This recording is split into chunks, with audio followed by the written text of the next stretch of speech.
What up? What up? How y'all beautiful people doing? Got a treat for you today. So let's get to it.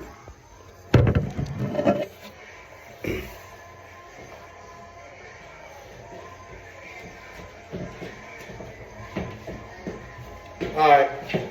So earlier today, I was sitting back listening. Well, I was actually looking. I can't remember if it was Facebook or Instagram. I want to say it was Instagram. And I seen this little white kid come up to this black kid and punch him. Punched him a couple of times.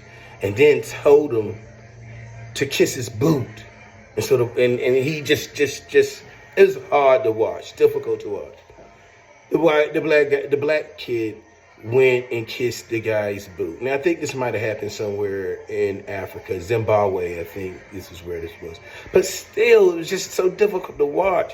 And I was, I was in, I don't want to say I was in disbelief. That'd be a bit naive to say, considering what I know.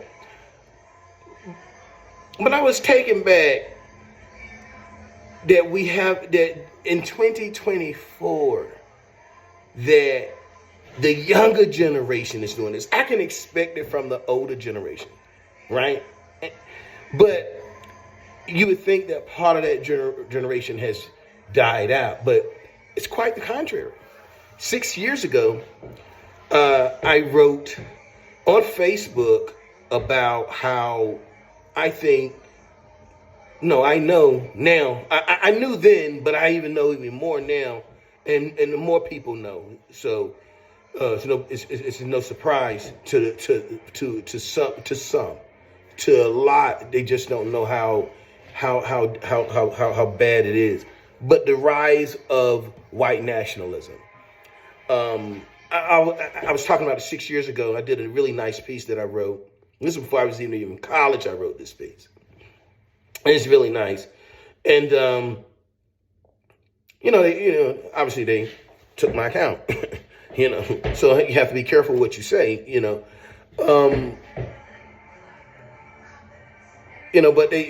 but my point is that, groups like the identitarians and the Rise Up movement and so many hosts stemming from France, mostly these new right groups, extreme right groups, and having, influence in so many ways the neo movement of white nationalism today, which is already flourishing in America. I don't want to say remnants, but certainly they know the history, and a lot of them have come up under, George Lincoln Rockwell. However, I think that we send people to Congress to represent us, the people who vote and elect members to Congress, us, the electorate, the constituents.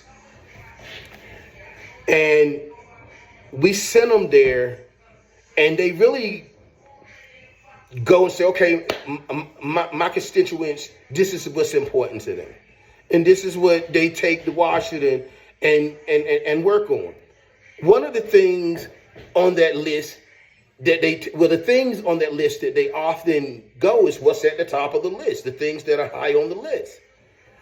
And one of the things that should be high on this, they call it saliency, right? SALIENT. Drop the T, and I should say drop the T and just put CY, right? Saliency.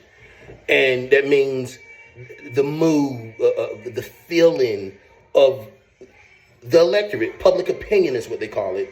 If public opinion is high on the list, if this saliency of it is high on the list, then they'll take that and say, okay, this is what's most important to, my constituents. And what should be high on all of our lists is the denazification of these groups, right? Because these groups are alive and well, but they've kind of switched the platform and they're keyboard activists now, right? These are the people groups like, I mentioned the identitarian, but these are groups that was, Charlottesville, right? These are the groups that was out there in Charlottesville causing all of the ruckus, right? And the president said, well, I don't know, it might be, a little bit messed up on both sides. Okay, but after that, the government did a very good job of breaking that up. They deplatformed them. Many of their bosses, they lost their jobs. And so it really fractured them, and you didn't even hear about them. And the most of them wasn't even present. Some were, but most weren't. Some groups weren't present in January 6th on Capitol Hill. But those groups, that mindset, that's what I'm talking about. And we have to change that mindset, you know what I'm saying? And the best way to do it is write to your local politicians. Politics is local, right? But that's why I said they work for you, right? If you go and you Google the three articles of the Constitution, Article 1 gonna give you a job description of Congress, right? Article 2, a job description of the executive powers, right? The executive branch, president's office. And then, of course, Article 3 deals with the judiciary, right? Supreme Courts, courts, and all of that. Read them, learn those job descriptions, right? And so that you can, in practicing your civic duties, you can be even more powerful because you know what you're talking about and you know what their jobs are. Now, let's just go back to Article 1, which deals of the Constitution, which deals with Congress. And it lists, it numbers all of what they could do, right? And so these are what we call the enumerated powers. Look at this. And everything that they can't do comes back to the state, meaning it comes back to the people, we, the constituency. And so, we have given our permission for the government or for this representative to speak on our behalf, right? That's what America is, a social construct, right? We, the people, give our members the power to go to Washington and represent what means most to us. And we should, listen, there's 250 rounding about white Americans, 50 million white Americans. There's only 40 million blacks. These right-wing extremist groups wants to stamp us out. They want to stamp the Jewish community out. They want to stamp the LGBT community out. They want to stamp the black community out. You see what I'm saying? And the conservatives, the Republicans, they stand to lose the most because they don't even recognize the tenets, principles that the conservative party so-called live by. They don't even recognize it. The alt-right, the far right don't even recognize that. If back in the day, Pat Buchanan was what we would call nowadays paleo-conservatism, right? He was what Donald Trump is today. He was like the first iteration of that in a true sense. He's like the first model of that.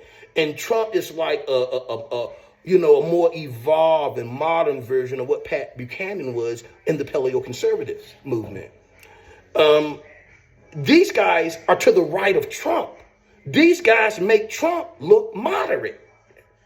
These guys make Putin look moderate. In fact, Putin wants to denazify Europe or certainly Russia and its affiliates that was once part of the Soviet Union before the collapse of them in the 90s. And in these countries like, Ukraine sought their independence.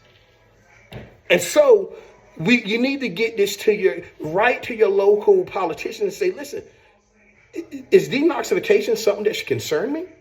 Should this be high on the list of things that you should be representing for us in Washington? Write to them. See, listen, your representatives, you get two senates, right? You get two senators, all right? And then you get some representatives, right? For your state, right? It varies on the representatives. It depends on the districts and all of that, But I know each state gets two senators. And so Write to them and say, listen, boom, boom. Listen, they have a committee. Your representative in the House, your senator in the Senate. They have a committee that's there for you to. It's there to answer all of the questions that the constituency may have. That is their job, because they know if they don't answer your questions or make you happy, they don't get reelected. You see what I'm saying? This office is for you. Write to them. This is what's important to me.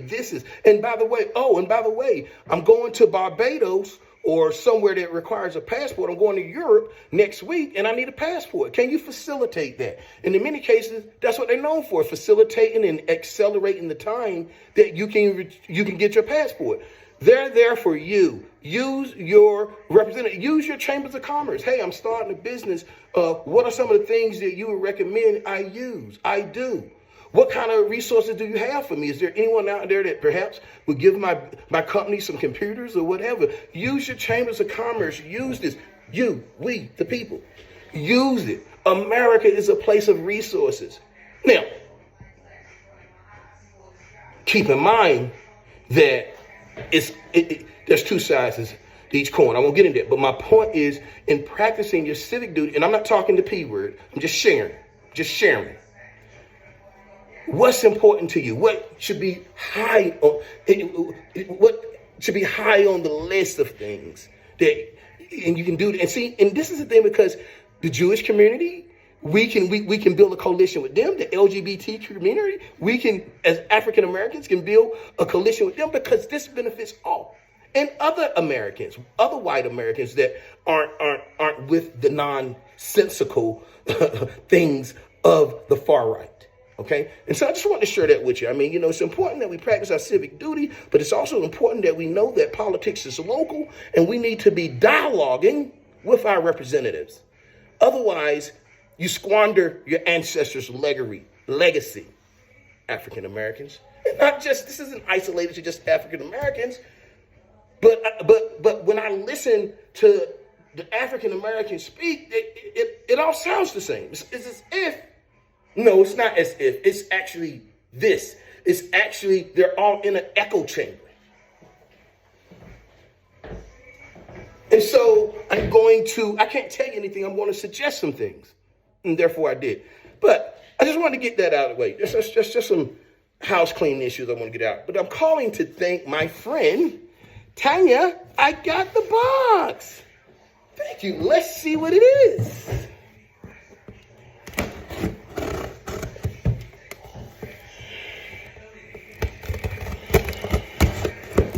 And that's just something important to us. You know what I'm saying? Because, here's the thing about America. We pull together. Oh, look at this. I haven't seen popcorn like this in a while. Tanya. I'll clean it up.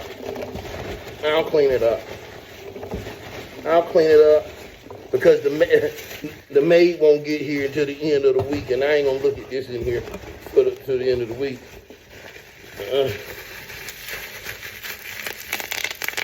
I love doing this. Let's see. Oh my goodness, Tanya. Oh. You did a wonderful job wrapping this all up. And I haven't seen popcorn in years. Oh, wow. Would you look at this? Food gets me excited. Oh, it's so neat, Tanya.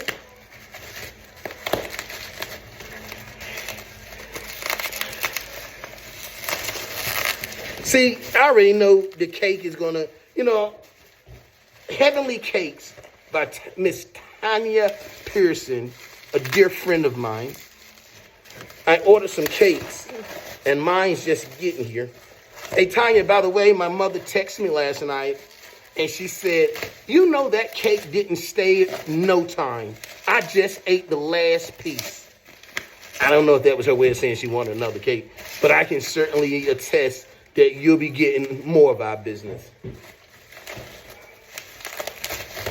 I said, well, Mom, she's gonna. She said my cake will be here Friday, and my mom right there in North Carolina, so they met up. Look at that. Look at that. This is a rum cake, by the way. I don't even want to unwrap it. I won't unwrap it now. Well, yes, I will. I'll let y'all see it. We'll let y'all see it. I unwrapped enough. But anyway, this is a rum cake. She said that this would probably be better in travel.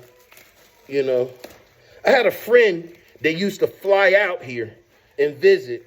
And when she would fly out here, she would buy cakes from Tanya. And she would bring me some cake when she would fly out here. Oh, wow. Would you look at that? Incredible. Look at this. This is a rum cake by Heavenly Cakes, Miss Tanya Pearson in Raleigh, North Carolina. Shout out to Raleigh. What up, Raleigh? What up, Darren? Chapel Hill.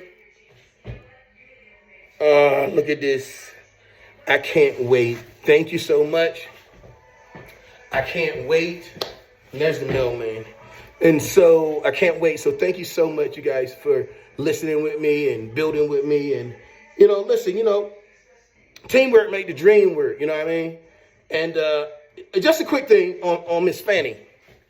Because I see a lot of y'all comment, and she's going to do this, she's going to do that. Oh, look, I will say this.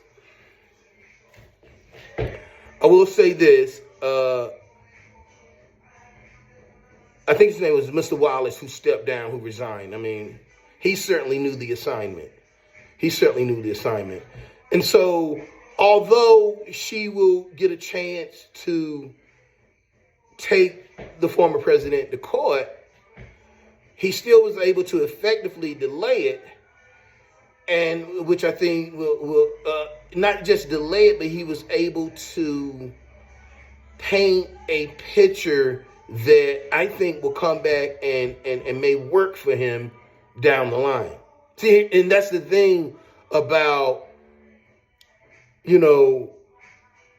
this year. It's been relatively quiet this year. You guys know, if you know something is about to happen. Whatever happened, it could be anything. It could be a natural disaster. It could be, whatever. But it's just too calm. It's just too calm.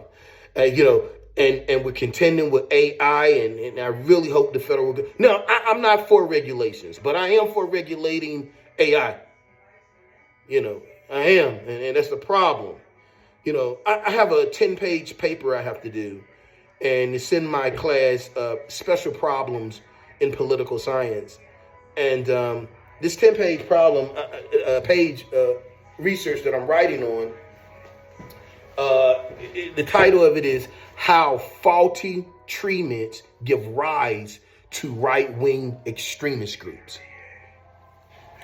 And that's why when I was sharing with you earlier, I know something about this thing. I'm just not, I don't hear people talking about this, but most aren't up on these issues as I am, and people who are political scientists are.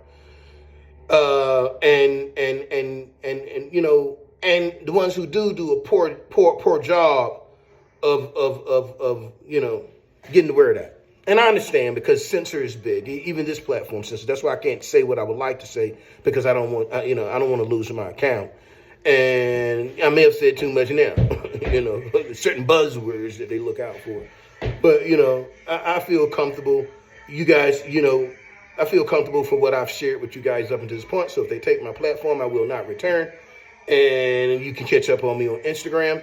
But, that's the reason you come to my and see what I got on my platform, because I laugh, I joke, I do all of this, but I'm very serious minded. I think like an economist and a poli-sci student, but I'm a real estate entrepreneur, and all of this is to help me become a better forecaster, because I just don't buy here in America. I may buy a real estate note, or some other a future cash flow income stream that could be in Europe or somewhere else. And so I have to know, or business, we're into buying businesses. We may buy a business, a foreign business. I need to know what that climate is. Are they American friendly? You know what I'm saying? What's most likely to happen in this? Is this a country of resources? Or is it a country of very little resources? And so there's things that I have to do, whether it's real estate, whether it's businesses or what have you, that I have to, that forecasting, forecasting and trying to wrap my head around it and determine what's most likely to happen. And so I use all this like game theory, what firm A and firm B, their moves, how does it affect each other, or will it? And what do I need to do? And what are all the moves that firm B are going to do? And, I need to know these things, right? These give me leverage and an edge over people in my industry because they don't outstudy me. I won't allow it. I don't allow many people to outstudy me. I just won't allow it. I've been reading, like I said, the history. You know what I'm saying? My occupation is to study. We just don't read. We read deeply as well, right? If I'm reading, after I read, now I got to do lateral reading because there's a lot of misinformation, a lot of information out there that you just got to go through 10 resources before you write one thing down, just so you can verify. And this is going to pick up with AI.